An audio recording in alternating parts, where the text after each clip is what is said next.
주영진의 뉴스 브리핑 지금부터는 추미애 장관 아들 문제와 관련해서 검찰의 수사, 관련 법 규정 그리고 국민권익위원회의 판단 이런 부분에 대해서 여러분께 설명을 해드리도록 하겠습니다.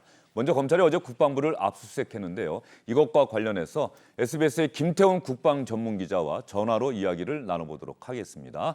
김태훈 기자. 네, 국방부에 나와 있습니다. 예, 김태훈 기자가 어제 오전에 가장 먼저 보도했던 취재 파일로 보도한 내용이죠. 국방부 민원실에 통화 녹음 파일이 삭제된 줄 알았는데 남아 있었다. 어제 오전에 먼저 쓴 거 맞죠? 네, 맞습니다. 예, 이 녹음 파일 검찰이 압수해 갔는데 어떤 게 담겨 있습니까?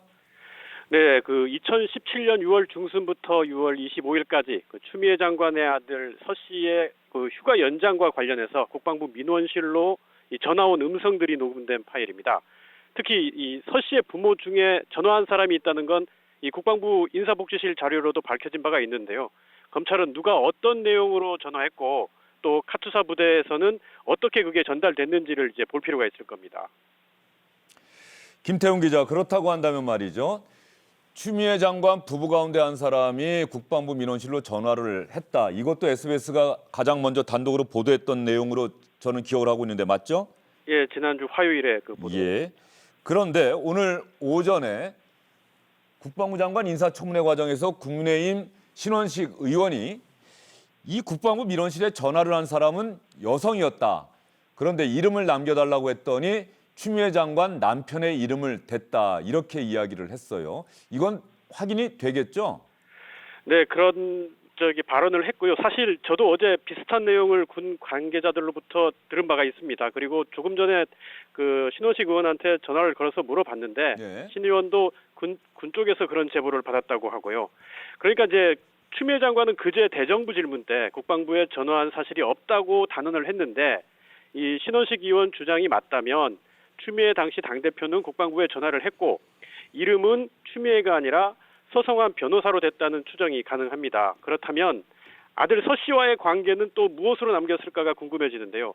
목소리가 여자라면 어머니라고 했을 텐데 그럼 다음 이제 이 민원을 접수한 카투사 부대는 이를 추미애 여당 대표로 인지했는지 아니면 서성환 변호사로 인지했는지도 이게 중요합니다.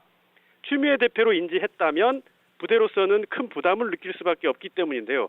그래서 어제 검찰은 이 녹취 파일만이 아니라 연대통합 시스템이라고 하는 기록도 압수해 갔습니다. 거기에는 부대가 민원 전화를 접수한 기록들이 남아 있어서 부대가 이 문제의 전화를 어떻게 받아들였는지를 밝힐 수가 있을 겁니다. 김태훈 기자 이야기 듣다 보니까 말이죠. 군 당국의 이 고위직에 계신 분들은 이 통화 녹음 파일 이미 확인하지 않았을까요? 공식적으로는 그렇지 않다고 얘기를 하고 있고요. 어차피 이게 수사 대상, 아주 가장 핵심적인 수사 대상이기 때문에 그런데 이게 있는지 없는지를 확인하는 과정에서 그 내용에 대해서 대충 들은 사람들은 좀 있을 것 같습니다. 그런데 이 통화 녹음 파일이 보존 기간이 지나서 3년이 지나서 삭제됐다는 언론 기사가 나왔는데 국방부가 여기에 대해서 가타부타 얘기를 안 했죠. 어제 정경두 장관은 저희는 없다고 한 적이 없습니다라고 이야기를 했는데 말이죠. 네, 국방부가 이 부분에 대해 가지고 숨겼다 하는 그런 비판도 있긴 있는데, 자 최초에 이게 민원실은 감사관실 산하에 있는 조직인데요. 제가 감사관하고도 통화를 해봤는데 기록이 있느냐 했을 때 이게 제가 질문을 감사관한테 했던 게 지난 토요일 말고 그 전주 토요일 날 제가 질문을 했을 때 기록이 없다라고 했습니다. 그러니까 네. 민원실 자체 시스템에는 기록이 없는 게 맞는 것 같고요. 대신 그거보다 더 보존 기한이 있고 더 용량이 큰 중앙 서버에 남아 있다라는 게 어제 국방부 장관 정경두 장관의 설명이었습니다. 그러니까 그렇게 믿고 싶은데요, 저도. 그러니까 국방부에서도 자체 조사하는 과정에서 민원실 서버에는 없는데 그거보다 더 큰 중앙 서버에 있다는 거를 이렇게 확인하는 과정에서 대답을 못 하고 있다가 이제 여기 있구나가 확인되니까 어제 대정부 질문에서 정경두 장관이 그걸 정리한 게 아닌가 그렇게 생각합니다. 국방부가 지난 10일인가요? 이 군의 휴가 관련 규정을 공개하면서 추 장관 아들의 휴가 연장 이 규정대로 됐다, 문제가 없다는 취지의 보도자료를 내놓았는데 김태훈 기자가 단독으로 보도했던 게 기억이 나요. 지난 주말에. 이 당정 협의를 하고 나서 국방부가 이런 보도 자료를 내놨다. 그런데 여당에서는 무슨 당정 협의냐. 정례적인 모임이었었는데 간담회였었는데 이 사안이 불거지다 보니 휴가 관련한 규정이 있느냐 문의를 했을 뿐이다. 이렇게 또 부인을 하고 있어요. 예, 그게 제가 그 당정 협의에 참석했던 박재민 국방부 차관 그리고 당에서는 그 황희 민주당 의원 둘 다 통화를 했습니다. 그래서 네.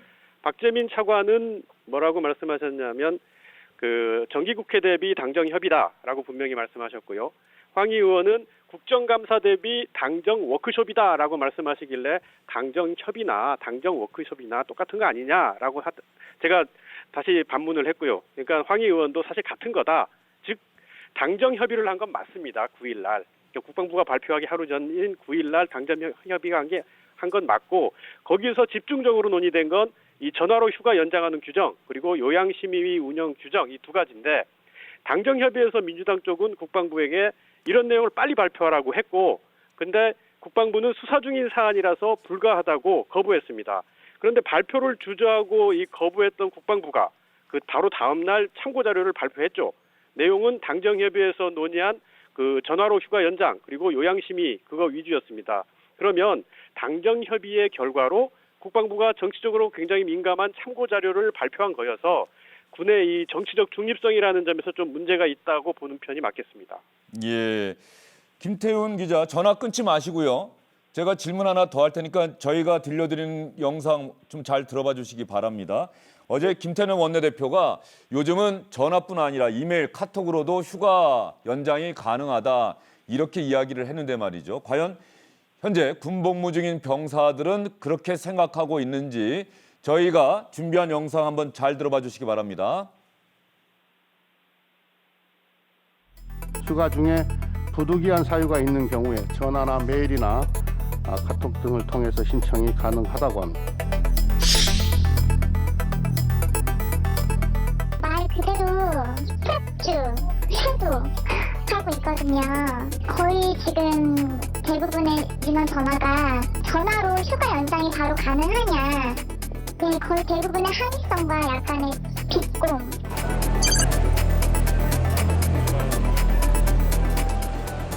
코로나 같은 문제가 아니면 저는 못한다고 눈치 보이지 않겠습니까? 저희 부자는 없어요. 전화로 휴가 연장을 신청할 수 있다는 건 알고 있었어요? 몰랐어요. 아마 대부분 잘 모르고 있는 것 같아요. 저도 지금 처음 들어가지고.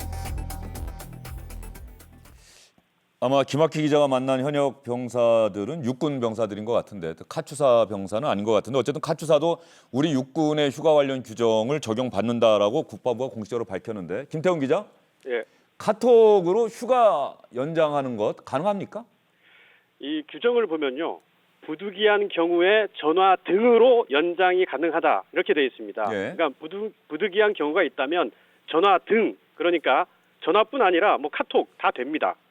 하지만 천재지변이나 이런 건강상의 이유 등 이런 부득이한 경우가 반드시 있어야 하는 건데 또 이를 공식적인 문서로 증빙을 해야 됩니다. 이런 게 돼 있으면 카톡이 아니라 뭐 전신 전보로도 될 테고요. 그런데 문제는 이 서 씨의 경우에는 휴가를 연장할 정도로 이렇게 부득이하게 건강이 나빴는지 또 증빙 서류를 제대로 부대에 제출했는지 이런 문제가 명쾌하게 설명되지가 않고 있습니다. 그리고 여당 대표의 보좌관들이 전화를 했다는 점 이게 부득이한 경우라면은 본인이 전화하면 되는데 왜 여당 대표의 보좌관들이 전화했느냐 이게 불법 청탁이 될 수 있기 때문에 근데 이 국방부의 유권 해석은 검찰 수사의 영역인 그런 보좌관의 전화 같은 그런 거에 대한 언급은 하지 않고 있습니다. 김태훈 기자, 네. 추미애 장관 아들 꼭 집어서 얘기한 게 아니고요. 일반 병사들도 카톡으로 휴가 연장이 가능하냐 김태년 원내대표가 얘기하는 대로 이걸 제가 여쭤본 건데요. 그러니까 카톡으로 연장해본 사례는 없을 것 같습니다. 제가 보기에도. 그래서 우리가 어저께 현장에서 만나본 그 육군 병사들도 도대체 이게 카톡으로 연장하는 게 엄두도 못 낼 일이다라는 반응들이 대부분이었고요. 해본 사람도 없었고 사실 좀 먼 이야기죠. 지금 우리 현실에서는. 예, 알겠습니다. SBS의 김태훈 국방전문기자와 함께 전화로 이야기를 나눠봤습니다. 지금부터는 스튜디오에 나와 계시는 김광삼 변호사와 이야기를 이어가도록 하겠습니다. 어서 오십시오. 네, 안녕하세요. 일단 통화 녹음 파일, 네. 우리 김태훈 기자가 얘기했던 이 부분은 검찰 수사에서 아주 핵심적인 증거가 되겠죠? 아주 중요한 정보죠. 그런데 지난 1월에 이제 고발이 됐지 않습니까? 예. 그런데 굉장히 8개월이 지난 다음에 이 녹취 파일을 이제사 압수수색을 해서 취득을 했기 때문에 너무 이제 늦장 수사가 아니냐 이런 비판이 좀 나오고 있는 것 같습니다.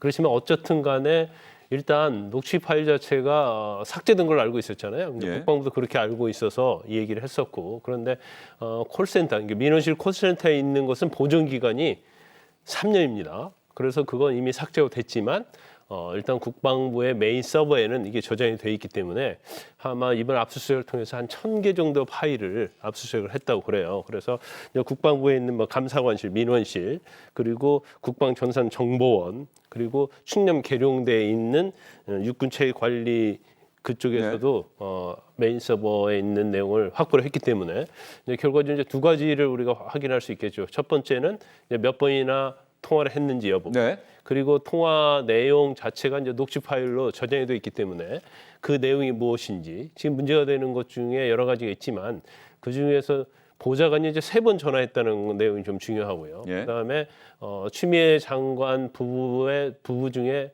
그 중에 한 명이 이제 민원 전화를 한 게 아니냐, 이제 그게 굉장히 논란의 대상이 되고 있지 않습니까? 그래서 이 부분은 아마 녹취 파일을 통해서 쉽게 아마 확인이 될 것으로 보입니다. 그리고요, 검찰 수사 이 부분은 사실 공정성의 차원에서 비판적으로 보는 것은 어쨌든 간에 이건 법적인 문제하고는 별개의 문제인 것 같고요.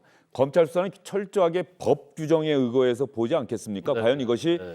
법을 위반해서 우리가 재판에 넘겨서 처벌받도록 할 정도의 사안이냐? 그러면 육군의 휴가 관련 규정과 추미애 장관 아들의 병가 연장, 또 나흘짜리 개인 휴가 연장, 이 부분에 있어서 어떤 육군 규정을 어긴 것이 있느냐? 그러면 뭐 업무방해 혐의 이런 것들이 되나요? 어떻습니까? 근데 이게 법적으로 이제 우리가 이 지금 논란이 되고 있는 것이 모든 게 사실이다는 걸 전제로 얘기를 한다 하더라도 사실 김영란법, 우리가 부정청탁법을 김영란법이라고 얘기하지 않습니까? 그래서 그 법 위반이 되면 과태료 사안이에요. 청탁과 관련된 부분. 아, 그렇습니까? 그런데 이제 마지막 그 병가 한번 쓰고 그다음에 또 휴가로 또 사흘 동안 연장했잖아요. 그 과정에서 이미 휴가 연장을 하기 전에 미복귀를 했다고 하면 그건 근무지 이탈이 되는 거거든요. 그러면 사실 서일병에 대해서는 근무지 이탈로 군형법에서 처벌은 할 수는 있거든요. 탈영. 그렇죠. 네. 그래서 그 절차에 있어서 설사 육군의 어떤 휴가에 관련된 규정이 위반됐다 하더라도 미복귀 상태가 아니고 그 이전에 인사명령에 의해서 휴가가 허가가 됐다고 한다면 이제 법적으로 처벌할 것은 없어요. 처벌할 그 부분은 게 없지 않아요. 검찰서에서 분명히 가려져야 그렇죠. 되겠네요. 그래서 이제 검찰 예. 수사는 일단 청탁을 했느냐 안 했느냐, 그다음에 미복귀된 상태에서 휴가가 연장이 된 건지 아니면 복귀 전에 미복귀라는 결과가 발생하기 전에 이미 인사명령 먼저 난 건지에 따라서 구두로 승인했다 그러면 어떻게 됩니까? 구두로 승인했다고 이제 국방부에서 계속적으로 얘기를 예. 하면 사실은 증거상 검찰에서 처벌하기 어려울 거라고 봐요. 그래서 저는 아마 이제 검찰에서 여러 가지 사유로 대부분은 무혐의 처리할 가능성이 크지 않나 그렇게 내다보고 있고요. 그래서 설사 이제 무혐의 처리를 하든 어쨌든 간에 이제 이전에 이제 검찰의 수사 관련해서 일부 검찰의 신뢰를 받지 못한 부분이 있었거든요. 그러면 정말 결과로 보면 무혐의하는 게 맞지만 그거에 대해서 과연 국민들이 이제 신뢰할 수 있겠느냐, 이제 그런 좀 부분에 문제가 있을 걸로 보입니다. 예, 알겠습니다. 검찰 수사 이제 뒤늦게 압수수색하고 또 통화 녹음 파일 분석하고 그다음에 또 관계자들 소환하고 앞으로도 좀 검찰 수사에는 더 시간이 걸릴 것 같고요. 이번에는 국민권익위원회 이야기를 좀 해보도록 하겠습니다. 여러분 기사에서 잠깐 보셨겠습니다만 이 부분은 저희가 한번 생각을 해볼 필요가 있을 것 같아서 김광삼 변호사께 집중적으로 질문을 드려보도록 하겠습니다. 먼저 그 전에 저희가 준비한 영상부터 보시죠.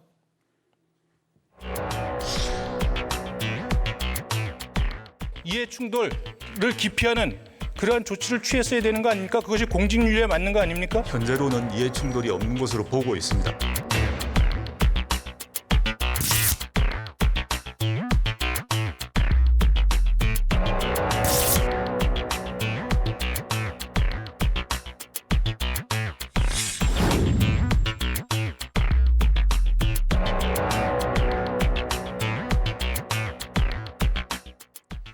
지금 영상에 나간 거는 국민권익위원회가 추미애 장관과 관련해서 일종의 직무정지해야 되는 것 아니냐 이런 이제 국민권익위원회 그런 그 요청하는 것들이 접수가 됐고 판단을 했는데 네. 이해 관계자는 맞는데 직무 관련성은 없다 이렇게 현재 판단을 하고 있다는 건데 변호사님께서는 어떻게 보세요?